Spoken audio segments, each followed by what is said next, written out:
Hey y'all, welcome back to my channel. This next letter is very personal and kind of scared to read it, but here goes nothing. A letter to the one who ghosted me. I don't know if I ever imagined I would be able to write you from this place. Not from anger, not from heartbreak, not from the desperate need to understand what happened.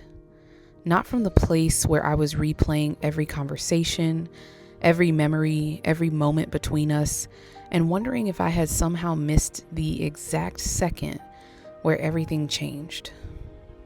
I'm writing this as someone who has finally made peace with the fact that you left my life without giving me the kind of ending I thought 2 years together deserved. And surprisingly, I don't need that ending from you anymore. I found one for myself. For a little over 2 years, you were part of my everyday reality. You weren't just somebody I dated. You became woven into the memories of a chapter of my life.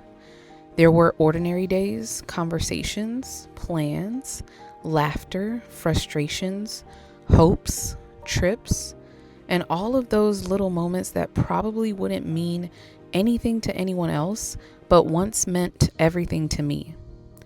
When someone occupies that much space in your life, you naturally believe that if the relationship ever ends, there will at least be a conversation.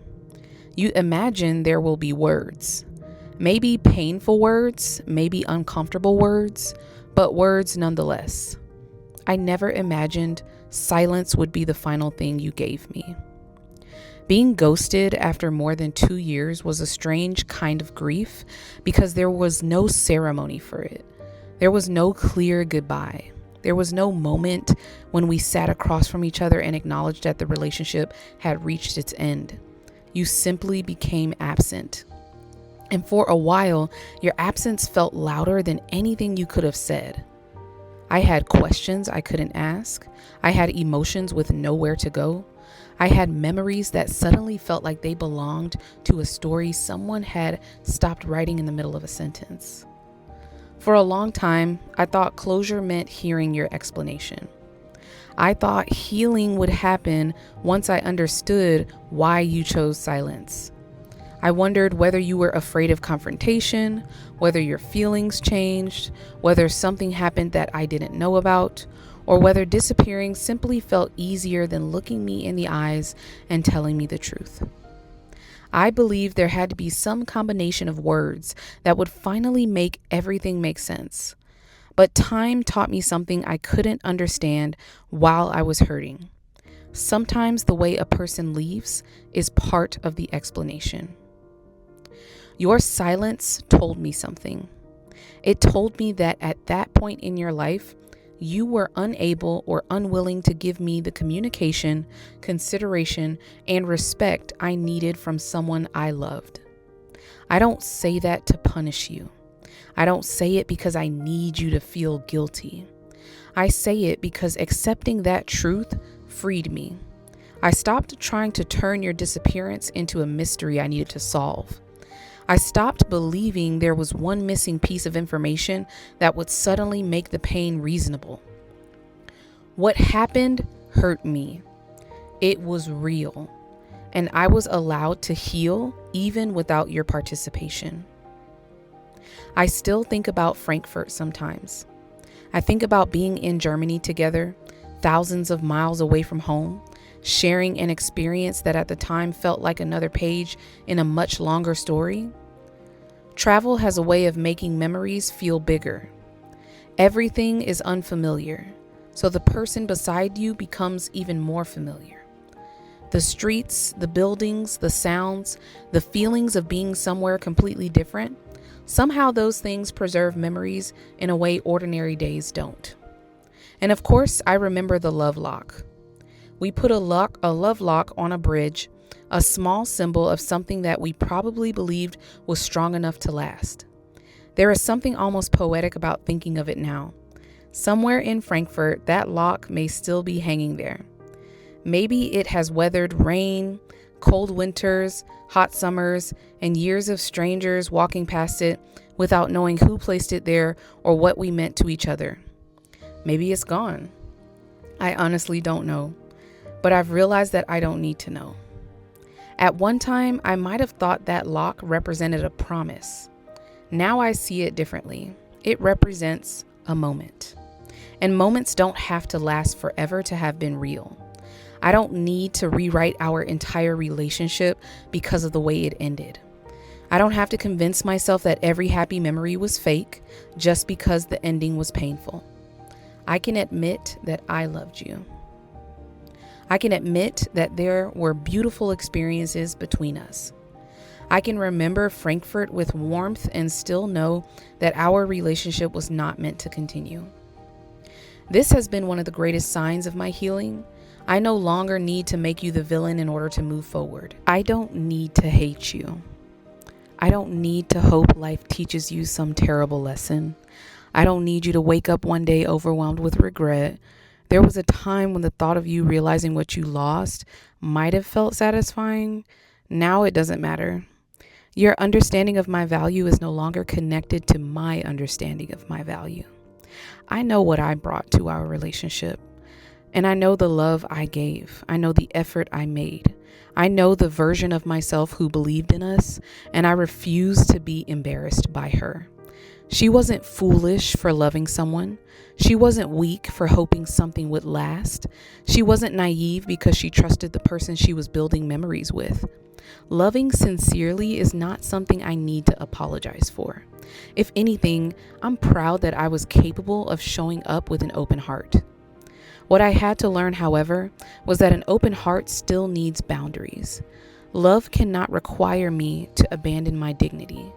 Connection cannot require me to chase someone for basic communication. History cannot be used as a reason to accept behavior that hurts me. 2 years together did not mean I had to spend another 2 years emotionally waiting for an explanation. Eventually, I had to choose myself, even though you never gave me a formal ending. And choosing myself didn't happen all at once. Healing was quieter than that. It happened in small decisions. It happened when I stopped checking for something that wasn't coming. It happened when I could go through an entire day without wondering what you were doing. It happened when certain songs stopped hurting. It happened when memories became memories instead of invitations to reopen old wounds. It happened when I stopped having imaginary conversations with you in my head, trying to say everything I never got the opportunity to say. Eventually, I realized I was no longer waiting for you. That realization felt almost strange. For so long, part of me had been emotionally standing at a door you had already walked through. Then one day I looked around at my own life and understood that I had moved on too. I had grown, I had changed, I had survived something I once thought would leave a permanent emptiness in me. And somehow that empty space had become room for something else. Peace. Peace doesn't mean I approve of how things ended. Healing doesn't require me to pretend ghosting me was okay. I can forgive the role you played in my pain without rewriting the truth. I deserved a conversation. I deserved honesty. After more than 2 years, I deserved the basic dignity of being told that you were leaving. And I can say that now without anger. There is a difference between resentment and clarity. Resentment keeps you attached to the wound. Clarity simply allows you to recognize what you will never accept again.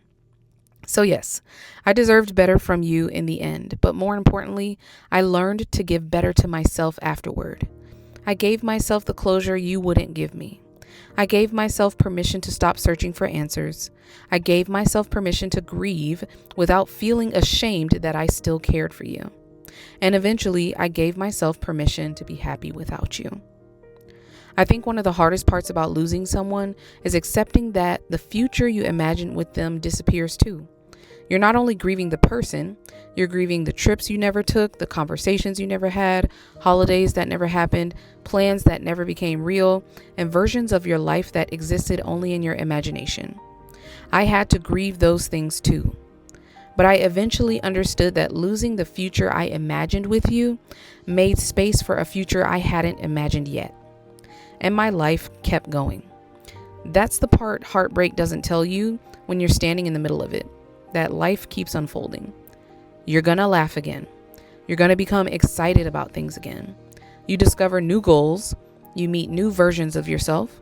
You start making memories that have nothing to do with the person you thought you couldn't imagine living without. One day you realize that the life you were afraid would feel empty is actually becoming full in ways you couldn't see yet. I have become someone I am proud of since losing you. Not because losing you magically transformed me, but because I decided the pain wasn't going to be wasted. I learned more about what I need in relationships. I learned what communication means to me. I learned how important emotional safety is. I learned that consistency matters more than intensity. I learned that someone can create beautiful memories with you and still not be capable of giving you the kind of partnership you need.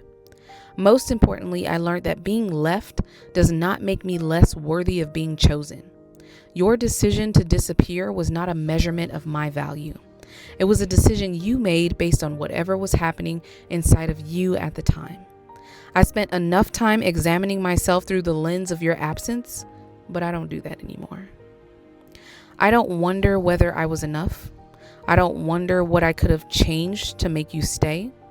Relationships are not auditions where one person performs perfectly enough to prevent another person from leaving. People make choices, feelings change, circumstances change. Sometimes people simply don't have the emotional tools to end things well. I can acknowledge all of that without carrying it as evidence that something was wrong with me. If we ever cross paths again, I don't think I would need some dramatic confrontation. I wouldn't need to list everything that hurt me or demand answers for every unanswered question. I wouldn't need you to see how well I'm doing so I could prove something. I would simply know, quietly and completely, that I made it to the other side. There is something powerful about no longer needing someone who hurt you to witness your healing. My peace exists whether you ever know about it or not. My growth is mine. My happiness isn't a performance designed to make you regret leaving. I'm not building a beautiful life as revenge. I'm building it because I deserve to experience it. And when I think about that bridge in Frankfurt now, I smile at the symbolism. We put a lock there because we wanted something to stay. But life taught me that love isn't proven by what can be locked in place. Real love needs movement. It needs communication. It needs two people choosing each other over and over again. A lock can remain attached to a bridge while the people who placed it there become strangers, and that's okay. The symbol doesn't have to predict the future. It can simply honor what existed in that moment. So I won't mentally travel back to Frankfurt and remove the lock. I won't erase the pictures in my mind. I won't pretend you were never important to me. That version of me loved you, and I respect her enough to let her memories exist without allowing them to control the woman I am now. I release you from the role you once had in my life. I release myself from needing an explanation. I release the questions. I release the alternate endings. I release every imaginary conversation where you finally say exactly what I needed to hear. I don't need those words anymore. If you are happy, I genuinely hope your happiness has taught you something about how precious people's hearts are. I hope you've grown. I hope you've learned how to have difficult conversations instead of disappearing from them. I hope whoever loves you in the future receives a more emotionally present version of you. Not because I'm still waiting for an apology, but because growth is something I hope for every person who has ever been a part of my life. And I hope you know that I am okay. More than okay, actually. I found myself again. I remembered that my life was always bigger than one relationship. I remembered that I had dreams before you, dreams while I loved you, and dreams that continued after you left. I remembered that there are entire chapters of my life waiting to be written that will never contain your name. There was a time when saying that would have made me sad. Now it makes me feel free. You were part of my story, but you were never the whole story. Frankfurt was a chapter. The bridge was a moment. The lock was a symbol. Our 2 years were real. The heartbreak was real, and the healing became real too. I don't need to carry anger into the next chapter of my life just to prove that what happened mattered. It mattered. It changed me. It taught me. And now I can put it down. Thank you for the memories that were good. Thank you for the lessons that came from the ones that weren't. Thank you, even unintentionally, for showing me where my boundaries needed to become stronger. Thank you for giving me an experience that eventually taught me I could lose someone I deeply cared about and still find a way back to myself. I forgive you, not in a way that erases accountability, and not because you asked me to. I forgive you because I don't want to carry that weight anymore. I forgive the version of you who didn't know how to give me an ending.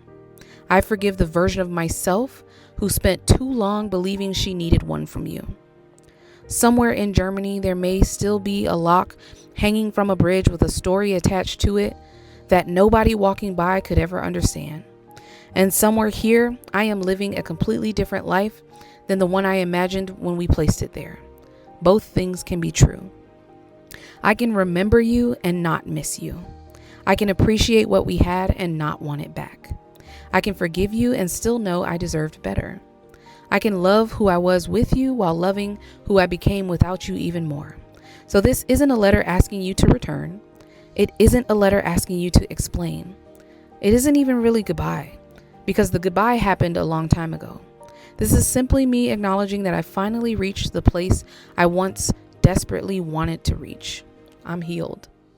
And I hope wherever life has taken you, you have found healing too. Take care.